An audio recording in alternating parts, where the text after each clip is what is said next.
days are never ending, when the nights are feeling lonely. There's a place that I can go, where the birds are free to roam, in the sky, flying high, over fields of green. And where the stars inside the sky, we're the last ones shining bright, pushing through the storm tonight. We'll be burning on and on and on. We're the stars inside the sky, we're the last ones shining bright, pushing through the storm tonight. We'll be burning on and on and on.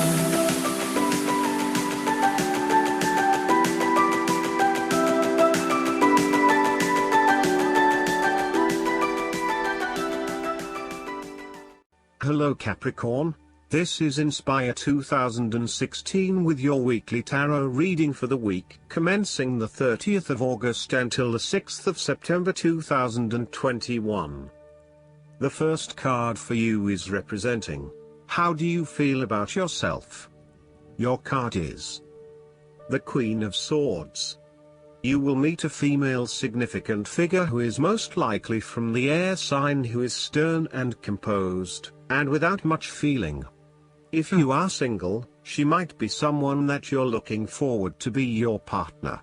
On the other hand, this card also represents the intellect's ability to judge and discern impartially, without the influence of emotion or sentimentality. She likes to know the how, what, why, where, when and who of everything to help her make sense of her environment and to better understand others.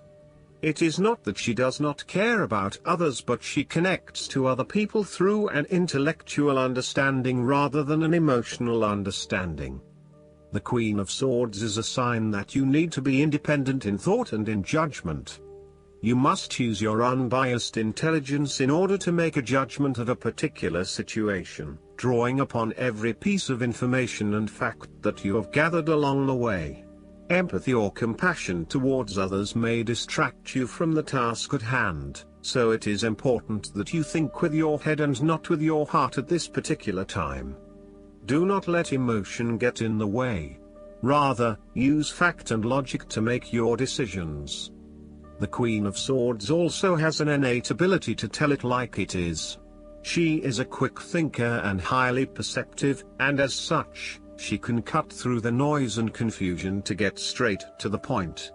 There is certainly no beating about the bush, or softening of her comments, opinions and thoughts. She is upfront and honest about her opinions, and expects the same from others.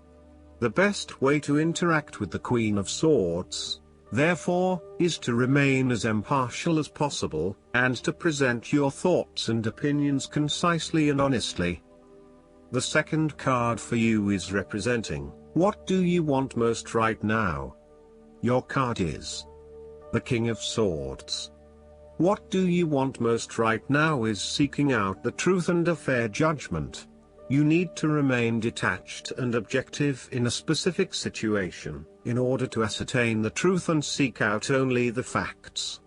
You need to use your intellect to prove your point and succeed. Your education and experience are important, but so are your day-to-day observations and thoughts. You can also solve problems by using history, rules, laws and diplomacy. You need to adopt a very stern but fair role. You have clarity of mind and can perceive the truth right now, so you must take the lead with providing an objective point of view. You are well positioned to judge your situation appropriately and identify the limiting behaviors that are getting in the way. This is a time when you need to leave emotions out of it, and remain as objective and rational as possible. You may need to reason with others and be quite direct about what you are observing. You may be concerned that you are not being particularly caring or sympathetic, but at this point in time, this detachment is what is needed most. Similarly, the King of Swords encourages you to use your logic and intellect to navigate your path ahead. You will need to get to the heart of the matter, make firm and well-researched decisions, and ensure that you are firm but fair in your dealings with others. You need to be able to take any situation, look at it with total impartiality, and then come to a decision that is both fair and insightful. This king is also a man of the highest ethical standards. It is impossible to corrupt him, and as such he acts as a pillar of strength who gives sound advice to everyone, no matter who they are. What is more, he firmly expects others to operate by the rules of the law and will not tolerate others who break the law. The third card for you is representing your fears. Your card is the Six of Cups. You are afraid that the issues from your past came out to the open. It is important to explore the memories of your past, but do not get stuck there. Your ideas and beliefs that were established in the past may be prohibiting your progress. Use your past as a guide for your future, and focus on living in the present. You may have had unrealistically rosy ideas about a particular stage of life, based on your dreams and ideals from when you were younger. For example, you may have always pictured yourself as married with children by 25, only to realize that once you hit 25, you had other goals in mind. Or you may be disappointed that you have reached a particular age but have not fulfilled your childhood dreams just yet. Sometimes, the Six of Cups can indicate child abuse or sexual abuse sustained as a young person. You may still be working through these issues and trying to release yourself from the harmful memories. Alternatively, you may be working with others who have repressed memories from their childhood and who need your support. The fourth card for you is representing what is going for you. Your card is the Page of Wands. You are experiencing a creative restlessness within you that is just waiting for some sort of expression, or you may be on the verge of some sort of discovery or new phase of life. The Page of Wands represents the sudden creative spark that comes to you, suddenly and unexpectedly, and that starts you down the road of a new creative vision. Thus, he encourages you to express yourself and your individuality with light-hearted abandon. Listen to your unconscious mind and follow your creative urges, even if you are worried about being the lonely voice crying out in the wilderness. With persistence and a balanced perspective, even the immature desires of the Page of Wands can be transformed into a beautiful creative vision that can change the world. Similarly, the Page of Wands indicates that you need to be positive and spontaneous but not overly impulsive. Your enthusiasm impresses others, but if you become impatient or quick to anger or lose interest, you will put others offside and you will waste time in your creative projects. With the Page of Wands, you are inclined to give anything and everything a go. If you are enthusiastic or passionate enough, you embrace the opportunity to start out on a new journey or project and see where it takes you. You do not necessarily have a solid plan in place, nor do you really know where you are headed, but you do know that you are excited about the possibilities. The fifth card for you is representing what is going against you. Your card is the Six of Swords. You are afraid to move on from the past and make the important transition that you know you need to make. You are trying to physically and mentally move from any past experiences which you know that have not been helping you. However, it is clear that you are experiencing some challenges in doing this, and no matter how hard you try to leave the past behind you, it keeps catching up with you. It is like there is something pulling you back to where you have come from, rather than allowing you to move on to new territories.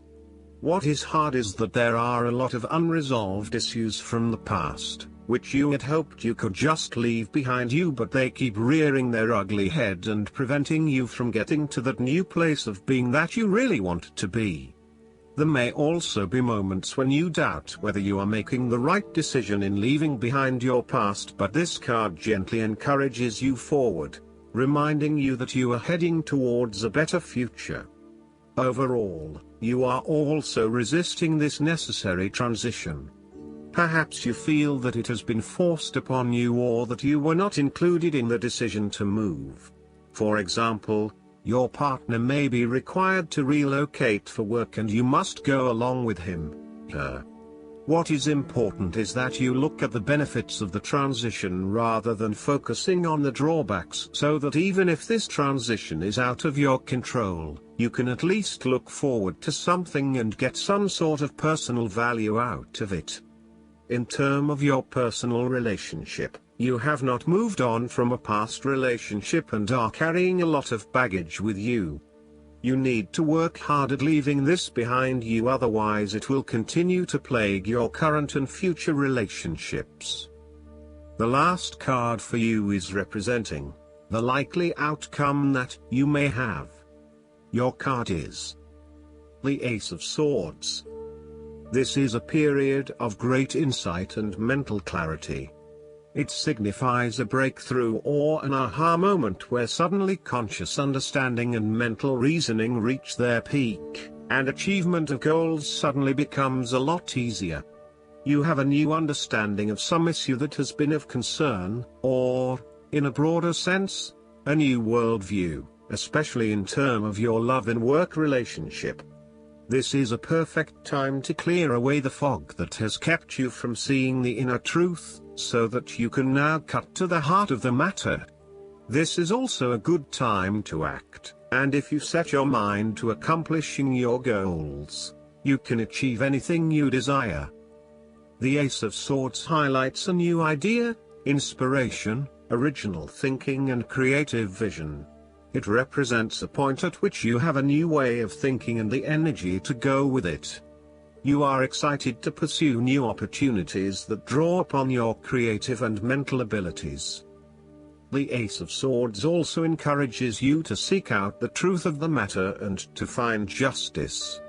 You may be championing a cause or standing up for your rights or the rights of others. Thus sometimes, the Ace of Swords can suggest that you are prepared for battle. You have great clarity on a situation and can now argue your case with the view to come out victorious. You may have a new idea for which you are ready to fight, or you may be all fired up on an issue that you are particularly passionate about, such as human rights, the environment or your personal beliefs. This card invites you to use mental force and to use your intellect and critical reasoning. If faced with a challenging situation, you need to be ready for battle and be prepared to find the strength to overcome these challenges. Last but not least, the guidance card for you is the Mother Mary. It is time to let go of conflict or the need to be right. The more you fight for the point you want to prove, the unhappier you will be. Pointing out the mistakes or mishaps of others just blocks the road to love in your own life. Mary, the Divine Mother of Acceptance, is with you now, encouraging you to forgive. Forgiveness is not about letting anyone get away with their bad choices but about choosing to create your own happiness. Mother Mary also brings healing to you and your mother. If you miss her, are out of contact with her or have an old trauma that needs healing, know that Mary's miraculous light is here now to wash away the darkness. I hope that you enjoy everything, and if you like the reading, just please click subscribe and you will get instant notifications every time we publish a new video right to your YouTube. Thanks.